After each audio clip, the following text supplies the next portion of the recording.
एक बार स्वामी विवेकानंद जी अपने आश्रम में एक छोटे पालतू कुत्ते के साथ टहल रहे थे। तभी अचानक एक युवक उनके आश्रम में आया और उनके पैरों में झुक गया और कहने लगा, स्वामी जी, मैं अपनी ज़िंदगी से बड़ा परेशान हूँ। मैं प्रतिदिन पुरुषार्थ करता हूँ, लेकिन आज तक मैं सफलता प्राप्त नहीं कर पाया। पता नहीं ईश्वर ने मेरे भाग्य में क्या लिखा है, जो इतना पढ़ा लिखा होने के बावजूद भी मैं नाकामयाब हूँ। युवक की परेशानी विवेकानंद जी की समझ में आ गई। उन्होंने युवक से कहा, भाई, थोड़ा मेरे इस कुत्ते को कहीं दूर तक सैर करा दो, उसके बाद मैं तुम्हारे प्रश्नों का उत्तर दूंगा।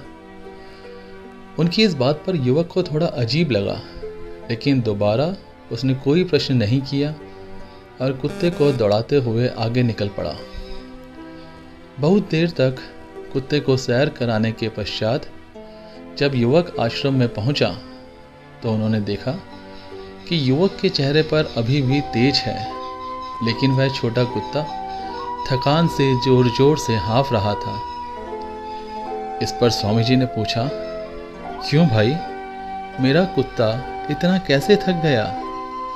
तुम तो बड़े शांत दिख रहे हो, क्या तुम्हें थकावट नहीं हुई? युवक बोला, स्वामी जी, मैं तो धीरे धीरे आराम से चल रहा था, लेकिन यही बड़ा अशांत था। रास्ते में मिलने वाले सारे जानवरों के आगे पीछे दौड़ रहा था, इसीलिए एक जैसी दूरी तय करने के बावजूद भी यह इतना थक गया। तब विवेकानंद जी ने कहा, भाई, तुम्हारे प्रश्नों का उत्तर भी तो यही है।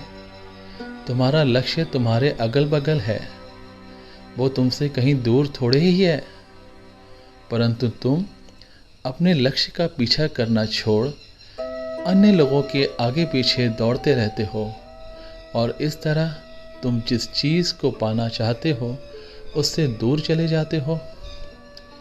युवक उत्तर से संतुष्ट हो गया और अपनी गलती को सुधारने में लग गया। दोस्तों, क्या आपको नहीं लगता कि आज हम भी इसी कहानी की तरह दूसरों को फॉलो करने में लगे हुए हैं? आपका मित्र अगर फैशन डिज़ाइनर है तो आप भी वही बनना चाहते हैं। आपका मित्र डॉक्टर बन रहा है तो आप भी वही बनना चाहते हैं, भले ही उसमें आपको अपनी कोई रुचि हो या नहीं। ऐसा करके हम अपनी प्रतिभा को खो बैठते हैं और ज़िंदगी भर संघर्ष करते करते आगे बढ़ते हैं और कभी संतुष्ट नहीं हो पाते। इसलिए दोस्तों, दूसरों को फॉलो ना करें, अपना लक्ष्य खुद बनाएं और उसके पीछे पूरी लगन से लग जाएं। अपना लक्ष्य बनाकर अपने पूरे प्रयास कीजिए कि उस लक्ष्य को आप पा सकें।